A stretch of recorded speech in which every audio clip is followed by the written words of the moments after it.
Ya Allah ya Rabbi, ya Allah ya Rabbi, ya Allah ya. Bahasanya bahasa jin. Bismillahirrahmanirrahim. Zakat buki adil kau ada kujim. Mahun ada kajim. Itu bahasa jin. Apa ada orang yang bisa berinteraksi dengan setan dan bisa melihat setan itu di tempat tertentu? Apa bedanya? Ataukah sama dengan ada siaran TV yang menyiarkan ruqyah? Ustadz, ada sampulnya ruqyah, isinya dukun. Hati-hati. Maka banyak-banyak konsultasi dengan konsultasi ruqyah syariah. Pergi ke rumah sakit Zainab, di situ ada ruqyah syariah. Rumah sakit ibu dan anak Zainab. Ingat ibu, ingat anak, ingat Zainab. Pergi ke rumah sehat Al-Falah, ada ruqyah.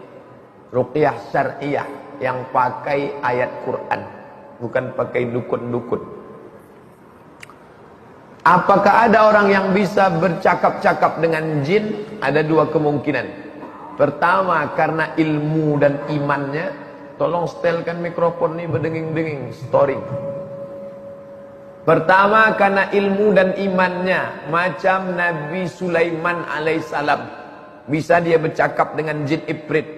Wa qala ifritum minal jin, berkatalah jin ifrit, ana atika bihi, aku bisa membawa kursi Balqis dari Yaman ke Palestina, qabla an taquma min maqamik, sebelum kau tegak dari tempat dudukmu.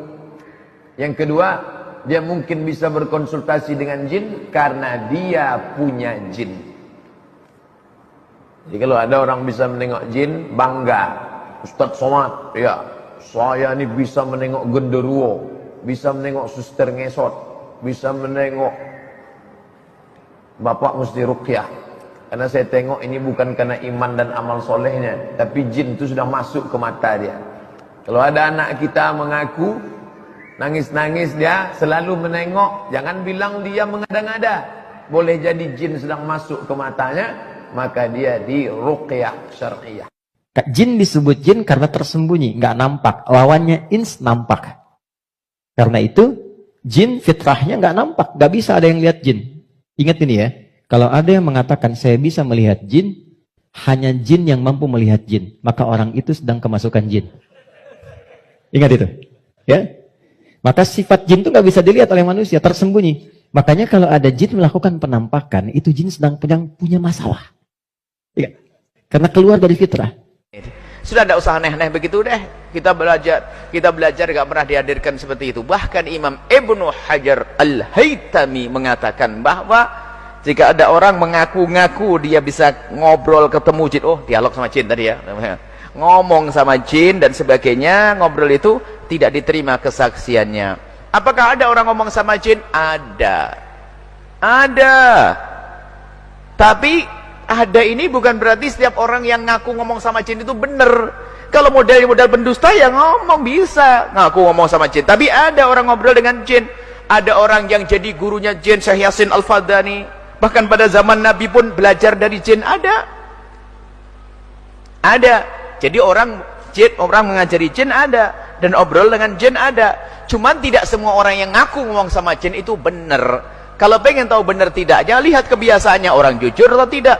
Kalau orang ini selamanya jujur, gak pernah berbohong, sedikit gak berbohong, lah mungkin omongannya benar. Nah, itu mungkin omongannya benar. Ngobrol sama istri yang baik, ngobrol sama tetangga, ngobrol sama jin, serem banget dia.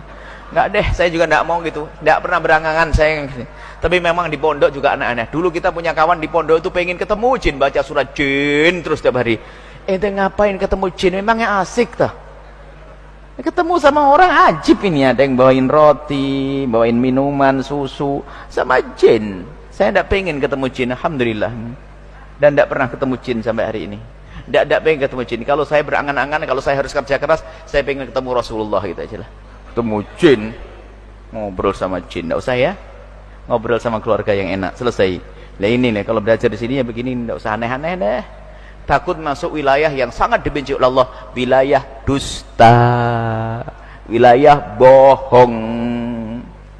Orang mukmin itu mungkin bermaksiat, tapi tidak semestinya berbohong.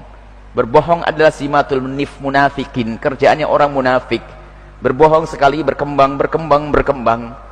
Ada seorang mukmin pernah melakukan pencuri, ada seorang mukmin tapi mukmin tidak semestinya berbohong. Makanya kita tutup sebab-sebab berbohong, tutup. Kemarin kita bicara mimpi Rasulullah, hati-hati. Minggu yang lalu kalau tidak salah. Awas, jangan sampai di pondok rame ketemu Rasulullah. Sak pondok jadi pendusta semua nanti. Ngaku-ngaku mimpi ketemu Rasulullah. Biar dibilang pondoknya pondok hebat, semua yang mondok di situ ketemu Rasulullah. Gitu.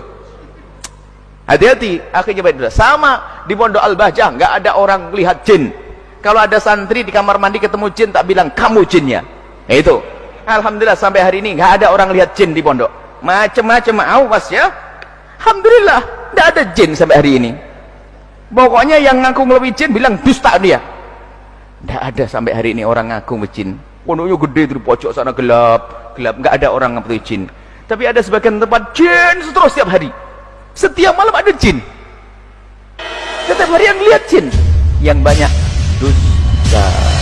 Itu yang saya pangkas. Maka saya omongan saya keras begini, pangkas. Nggak ada, jangan dusta. Jangan dusta. Dusta itu besar di hadapan Allah. Jangan bohong. Selesai. Wallah alam.